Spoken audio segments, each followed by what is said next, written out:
गुरु विष्णु गुरुदेव महेश्वरा गुरु साक्षात् परम ब्रह्म तस्मै श्री गुरवे नमः। ध्यानमूलं गुरुर्मूर्ति पूजामूलं गुरुपदम् ॐ मंत्रमूलं गुरुर्वाक्यं विमोक्षमूलं गुरुकृपः। बोलिए सद्गुरुदेव भगवान की जय। हृदय में स्थित परमात्मा राम की जय। आज का बड़ा सुंदर सत्संग है। माता कौशल्या के पावन चरित्र को हम सुनाएंगे आप लोगों को। माता कौशल्या का पावन चरित्र क्या है? सत्संग है आज का। माता कौशल्या का पावन चरित्र क्या है, इस पर हम बोलेंगे आज।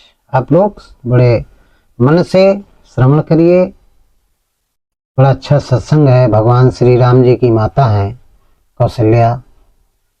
इनके हम चरित्र के बारे में बताएंगे। ये कौन है, कौन थी, कौन है थी, कैसा इनका चरित्र था, कैसा व्यवहार था, आप लोग श्रवण करिए। गोस्वामी जी ने रामचरितमानस में बाल कांड में इनकी वंदना किया है, वो मैं भी गा के सुना रहा हूँ, पढ़ करके सुना रहा हूँ। आप लोग श्रवण करें। यहीं से हम इनके चरित्र के बारे में बोलना प्रारंभ करेंगे चौपाई के माध्यम से। कि बंदहूँ कौशल्यादिसि प्राची अकीरति जासु विमल मति माची। कि बंदहूँ कौशल्यादिसि प्राची अकीरति जासु विमल मति माची। कीरति जासु विमल मति माची। बंदों कौशल्या दिस प्राची कीरति जासु विमल मति माची। ये गोस्वामी जी ने लिखा चौपाई। बड़ी अच्छी चौपाई लिखी। बंदों कौशल्या दिस प्राची। माता कौशल्या को गोस्वामी तुलसीदास जी ने पूरब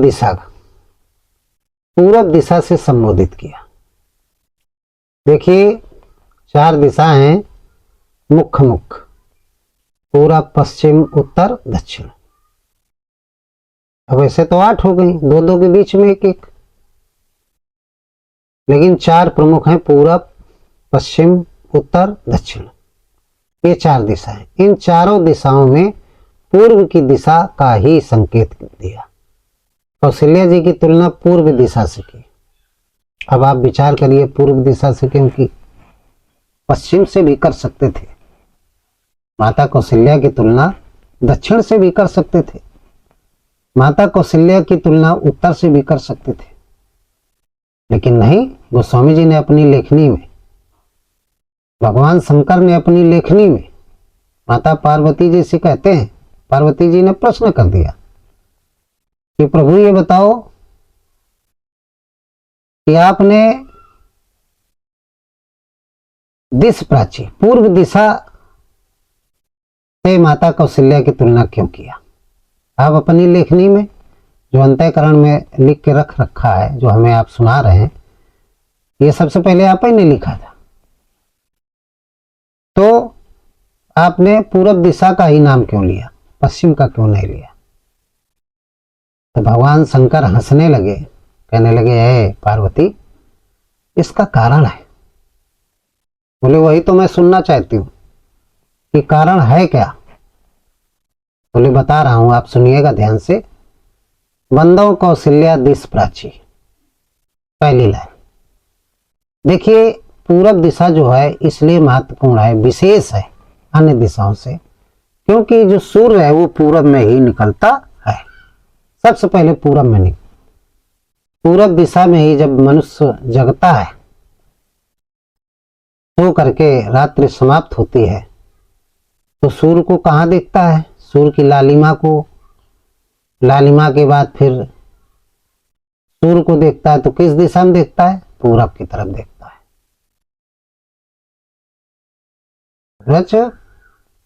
सूरज कहीं चलता फिरता नहीं है, पृथ्वी घूमती है। लेकिन चाहे जितना पृथ्वी अपनी घूर्ण अक्ष पर घूमे, दो प्रकार की गतियां हैं, लेकिन जब भी जगोगे आप, चाहे वो साल का अंतिम दिन हो या प्रारंभिक दिन हो या मध्य का दिन हो, सूरज हमेशा पूर्व की दिशा में ही दिखेगा आपको निकलता हुआ। अब सूर्य क्या है? सूर्य को आप सब लोग जानते हैं, सारे संसार को प्रकाशित करता है, संसार को देता है, और जो देता है उसको क्या कहते हैं? देवता कहते हैं। इसलिए सूर्य क्या देने का काम करता है? प्रकाश देने का काम करता है। तो संसार में जितने लोग देने का काम करते हैं, लेने का काम नहीं, देने का काम करते हैं, अच्छाई देते हैं और बुराई को लेते हैं, स्वच्छता को देते हैं, गंदगी को लेते हैं, उनकी किन देवताओं में गिनती होती है? सूर्य देवताओं में गिनती होती है, क्योंकि सूर्य का काम है। सूर्य क्या करता है? हम आप सबको, जड़ चेतन को प्रकाश देता है। और सूर्य ना हो तो पेड़ पौधे मुरझा जाएंगे। वैज्ञानिक दृष्टिकोण में सूर्य की किरणों या सूर्य के प्रकाश के द्वारा क्लोरोफिल पत्तियों में प्रकाश संश्लेषण होता है। क्लोरोफिल के कारण पत्तियां हरी रहती हैं, प्रकाश संश्लेषण के कारण पत्तियां हरी रहती हैं, उनमें चेतना जागृत रहती है, बनी रहती है, सूख नहीं पाती, मुरझा नहीं पाती, पीली नहीं पड़ती। ये सूर्य के प्रकाश में, किरणों में वो ताकत होती है, वो एनर्जी होती है, वो गुण होता है। तो ये देने का काम करता है। और लेता क्या है? गंदा पानी हो, चाहे जैसा पानी हो, गंदगी हो, उसकी बदबू को, चाहे ठोस रूप में हो, चाहे गैस रूप में हो, चाहे द्रव रूप में हो, द्रव रूप में गंदा पानी उसको सोख लेगा, यानी ले जाएगा। और गैस रूप में गंदी गैसें हैं, गंदी गैसें उनको ले जाता है, खत्म कर देता है। और ठोस रूप में यदि कोई महक गंदी है किसी ठोस में, स्मेल आ रही, उसको सूर्य ले जाता है। तो सूर्य गंदगी को लेता है और अच्छाई को देता है, इसलिए उसको सूर्य देवता कहा जाता है, उसको देवता कहा जाता है। हमने पहले भी कहा, हर अपने सत्संग में कहता हूं कि देवता नाम की कोई चीज नहीं है, जो देने का काम करता है वही देवता है। सद्गुण दे और दुर्गुण ले, उसको देवता कहते हैं। और दुर्गुणों को लेकर के साफ करके फिर सद्गुणों में परिवर्तित कर दे, उसको देवता कहते हैं। अब आजकल दुर्गुण देते हैं और सद्गुण ले जाते हैं। सद्गुण माने शांति और दुर्गुण माने अशांति। तो वो देवता थोड़ा होते हैं, वो होते हैं राक्षस, जो अशांति दे और आपके अंदर की शांति को ले, वो राक्षस है। और देवता कौन है? जो आपकी अशांति को ले और शांति आपको प्रदान करे, वो देवता है। तो पूर्व दिशा में सूरज निकलता है, उदय होता है, मोटी भाषा में sun is rise in the east, sun is sets in the west. ये लिख दिया है लिखने वालों ने, लेकिन बिल्कुल झूठ लिखा। सूरज पूरब में निकलता नहीं, वो तो रहता ही रहता है, पृथ्वी घूमती, सूरज कभी नहीं घूमता। ये तो वैज्ञानिक साइंटिफिकल युग है। अब इसमें पहले लोगों ने लिख दिया सूरज पूरब में हमेशा रहता है, पश्चिम में कहीं नहीं जाता है, पृथ्वी घूमती रहती है। उसी से पूरा पश्चिम उत्तर दक्षिण सब होता है। तो सूरज क्या है, ये सबको प्रकाशित करता है, प्रकाश देता है। इसलिए और दिखता कहाँ है, पूर्व दिशा में दिखता है। तो कौशल्या जी को पूर्व दिशा से संकेतित किया, क्योंकि पूर्व दिशा में सूर्य का उदय होता है, सूर्य का उदय होता है। इसी तरीके से कौशल्या जी के यहाँ राम जी का उदय हुआ। राम सूर्य है, राम सूर्य है। राम रूपी सूर्य कहाँ उदय हुआ था, कौशल्या के यहाँ, कौशल्या के यहाँ उदय हुआ था। इसलिए दोनों का काम एक है, पूरब दिशा का काम एक है और कौशल्या का काम एक है। इसलिए माता कौशल्या को पूर्व दिशा कहा गया और दोनों की वंदना की गई। वंदो कौशल्या दिशि प्राची। दिशि माने दिशा, प्राची माने पूर्व। मैं कौशल्या और पूर्व दिशा दोनों की वंदना करता हूँ, गोस्वामी जी ने लिख दिया, भगवान शंकर ने लिख दिया। और क्या लिखा आगे कि कीरति जास विमल मति माची, जिसकी कीर्ति विमल मति माची, बड़ी विमल है, बड़ी स्वच्छ है, संसार में छिपी नहीं है, सारा संसार जानता है पूरब दिशा की भी कीर्ति को और कौशल्या की भी कीर्ति को। पूरब दिशा की कीर्ति बता गए कि सूरज निकलता है, निकलने से अंधकार नष्ट हो जाता है, प्रकाशित हो जाता है सारा संसार। और कौशल्या जी के यहाँ राम पैदा होते हैं। कौशल्या है क्या, ये पूर्व जन्म की हैं माता शतरूपा, मनु महाराज जी की पत्नी। ये मनु महाराज थे, इनका जो कुल था बड़ा पवित्र रहा। आगे इनके कुल में और बड़े बड़े तपस्वी पैदा हुए, ध्रुव जैसे महातपस्वी। तो मनु महाराज की पत्नी थी शतरूपा, तपस्या किया था, फिर भगवान ने वरदान दिया था इनको, आप लोगों को पता है। फिर ये मनु महाराज जी बने दशरथ जी और माता शतरूपा बनी कौशल्या जी। इनको सुमत का भी अवतार कहा गया है, सुमत कहा गया है। और जहां कौशल्या रूपी माताएं होती हैं वहां सुमत का प्रकाश, सुमत रूपी सूर्य खिल उठता है और सारा परिवार सुखी रहता है। कहते हैं कि जहां सुमति तहां संपत्ति नाना, और जहां कुमति तहां विपत्ति निधाना। कि जहां सुमति तहां संपत्ति नाना, और जहां कुमति तहां विपत्ति निधाना। जहां कुमति तहां विपत्ति निधाना। जहां सुमति तहां संपत्ति नाना और जहां कुमति तहां विपत्ति निधाना। देखिए कौशल्या जी का अधिपत्य रहा भगवान श्री राम जी, इनके द्वारा पैदा हुए थे। तो कौशल्या जी सुमत का अवतार है। दशरथ किसे कहते हैं, दसों इंद्रियों की निरोधमयी वृत्ति।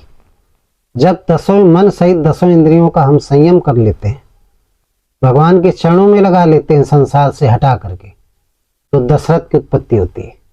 और जब ये दशरथ सुमत की तरफ रहता है तो उस घर में सुख शांति बनी रहती है।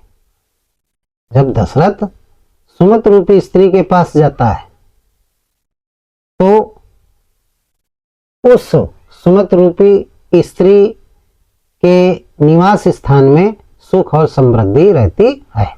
और जब यही दशरथ, सुमत क्या है, अंतर्मुखी जब होता है, जब मन सहित दसों इंद्रियां अंतर्मुखी हो जाती हैं, भगवान के चरणों में लग जाती हैं, मनन करने लगती हैं, तो उसको क्या कहते हैं, सुमति, उस स्थिति को सुमति कहते हैं।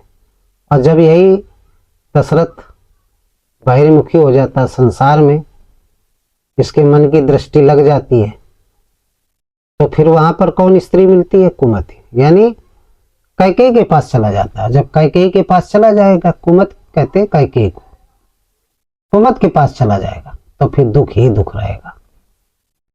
जहां कुमत तहां विपत्ति निधाना। जैसे कुमत के पास जाएंगे, ये दशरथ जब भी जाएंगे कुमत के पास, तो वहां विपत्ति ही विपत्ति रहेगी। जब सुमत के पास दशरथ जी जाते हैं तो सुख ही सुख रहता है। तो कौशल्या जी क्या है? सुमत का अवतार है, इसलिए वंदनीय है। कुमत की अवतार होती तो वंदनीय नहीं होती। वही गोस्वामी जी कहते हैं, वंदो कौशल्यादिश प्राची और कीरति जास विमल मति माची। इनके पास जाने से बुद्धि भी विमल हो जाती है, सुख समृद्धि आ जाती है। तो ये कौशल्या जी हैं, बड़ी वंदनीय हैं। और संसार हर व्यक्ति चाहता है कि हमारे घर में सुमति रहे, कुमति न रहे। और जहां सुमति होगी वहां भगवान का वास होता है। वो ज्योतिर्स्वरूप परमात्मा प्रकट हो जाता है। आप अपने अंदर सुमति रखिए, सुमति सुंदरमति रखिए। सुंदरमति किसे कहते हैं? सुंदरमति कहते हैं कि आपकी मति, आपकी बुद्धि, आपका मन, आपका चित्त और ये समस्त शरीर, मन बुद्धि चित्त अहंकार, अहंकार कहते हैं पूरे शरीर को, स्थूल शरीर को, ये सब कुछ समर्पण की स्थिति में समर्पित होकर के हृदय स्थित राम में लग जाए, उसका चिंतन करने लगे। इस परमात्मा का बताते हैं उसके स्वरूप को, जो हृदय में किस टाइप का है परमात्मा, उसका स्वरूप क्या है कि ज्योति सामपि तज्ज्योति स्तमसा चापरुच्यते अज्ञानम ज्ञेयं ज्ञानगम्यं हृदय सर्वस्य विष्ठितम्। ज्योतिषामपि तज्ज्योति स्तमसा चा परमुच्यते ज्ञानम ज्ञेयं ज्ञान गम्यम हृदय सर्वस्व विष्ठितम्। वो परमात्मा ज्योतियों का परम ज्योति है। ज्ञानम ज्ञेयं ज्ञान गम्यम, पूर्ण ज्ञान स्वरूप है और पूर्ण ज्ञानी लोग ही उसको जान पाते हैं कि वो सबके हृदय में निवास करता है।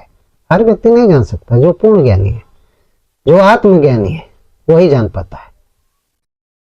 तो वो ऐसा परमात्मा सुमत के यहाँ जन्म लेता है, यानी सुमत के यहाँ वो प्रकट होता है, सुमत के यहाँ प्रकट होता है। भगवान श्री राम जी सुमत के यहाँ जन्म लिया, उनके हृदय में वो ज्योति स्वरूप परमात्मा, वो परम ज्योति प्रकट हुई और वो परमात्मा स्वरूप हो गए। जिसके हृदय में वो परम ज्योति प्रकट हो जाती है अपने फुल शक्ति के साथ, तो वो ईश्वर तुल्य हो जाता है। जो जाने सो देव जनाई जानत तुम्हें तुम्हें हो जाए, वो भगवान स्वरूप हो जाता है, जग का बंदनीय हो जाता है। कौन सा परमात्मा? बिन पद चले सुनाए बिन काना कर बिन काज करे विधिनाना, आनंद रहे सकल रस भोगी बिन वाणी वक्ता बड़ जोगी, तन बिन परस नयन बिन देखा ग्रही घ्राण बिन बार सेखा, अस सब भांत अलौकिक करनी महिमा जासु जाय नहीं बन। ऐसा परमात्मा जो बिनु पद चले, बिना पैर के चलता है, करे बिनु पद चले, सुने बिन काना, बिना कान के सुनता, कर बिना हाथों के सब कुछ कर सकता, करे विधि नाना, आनंद रहे सकल रस भोगी बिन वाणी वक्ता बड़ जोगी। मुख नहीं है सब कुछ खाता है, कान नहीं सब कुछ सुनता है, आंख नहीं सब कुछ देखता है, नाक नहीं सब कुछ सुनता है, त्वचा नहीं सब कुछ स्पर्श करता है, हाथ नहीं सब कुछ काम कर सकता है, पैर नहीं सब जगह चल सकता है। बिन पद चले सुने बिन काना कर बिन काज करे विधि नाना, आनंद रहे सकल रस भोगी बिन वाणी वक्ता बड़ जोगी, तन बिन परस नयन बिन देखा ग्रही घ्राण बिन बार सेखा, सब भांत अलौकिक करनी महिमा जा सुजाई नहीं बनी। ऐसा वर्णन किया है विद्वानों ने, जिन्होंने ईश्वर को अनुभव के द्वारा महसूस किया है, जाना है, उन्होंने ये शब्द बोले हैं, ऐसा परमात्मा है। तो वो परमात्मा जब सुमत रूपी कौशल्या होंगी तो सूर्य के समान राम के रूप में वो परमात्मा पैदा होगा, जन्म लेगा, और उसके अंदर वो ज्योति स्वरूप परमात्मा प्रकट हो जाएगा, तो ईश्वर तुल्य हो जाता है। तो ऐसी माताएं, ऐसी जीवात्माएं बंदनी हैं। कौशल्या जी इसीलिए बंदनी है। पूरब दिशा और कौशल्या जी दोनों बंदनी है, क्योंकि इनके यहाँ भगवान सूर्य रूपी भगवान का अवतार होता है, जो सारे संसार को प्रकाशित करते हैं, सारे संसार के दुखों को दूर करते हैं। भगवान श्री राम जी ने यही तो किया था। सारे संसार के दुखों को, अत्याचार जो कर रहे थे राक्षस, उन सब का नाश किया था, अधर्म का नाश किया था, धर्म की स्थापना की थी। यदा यदा हि धर्मस्य ग्लानिर्भवति भावर अभ्युत्थानाम अधर्मस्य तदात्मनां सृजाम्यहम् परित्राणाय साधूनां विनाशाय च दुष्कृताम्। धर्म संस्थापनार्थाय और ओम भवानी युगे युगे। तो इस तरीके से ऐसी स्थिति में परमात्मा पैदा होता है। इसलिए कौशल्या जी पूजनीय है, वंदनीय है, राजा दशरथ की पत्नी है। वंदो अवध भुआल सत्य प्रेम जही राम पद पिछड़त दीन दयाल प्रिय तन तृण इव परिहरि। भगवान राम के बड़े भक्त थे, इतने बड़े भक्त थे कि उनके विरह में प्राण त्याग दिया। ऐसे वंदनीय महाराज दशरथ जी की पत्नी थी, इसलिए भी वंदनीय हुई। आजकल है लोग डॉक्टर भी उनकी पत्नी डॉक्टरनी वंदनीय होती है। डॉक्टर साहब को मानना है तो उनकी पत्नी को भी प्रणाम करते हैं। मास्टर साहब हैं तो उनकी पत्नी को भी मास्टराइन कहते हैं, वो भी वंदनीय है। तो कई कारण थे, इसलिए कौशल्या जी वंदनीय है। इसलिए उन्होंने कहा है गोस्वामी जी ने कि कौशल्यादिश प्राची अकीरति जासु विमल इसलिए वंदनीय। तो इन्हीं शब्दों के साथ आज का सत्संग हम समाप्त करते हैं। बोलिए सद्गुरुदेव भगवान की जय। सर्वे भवन्ति सुखना, सर्वे सन्तु निरामया, सर्वे भद्राणि पश्यन्ति मा कश्चित् दुःखभाग् भवेत्।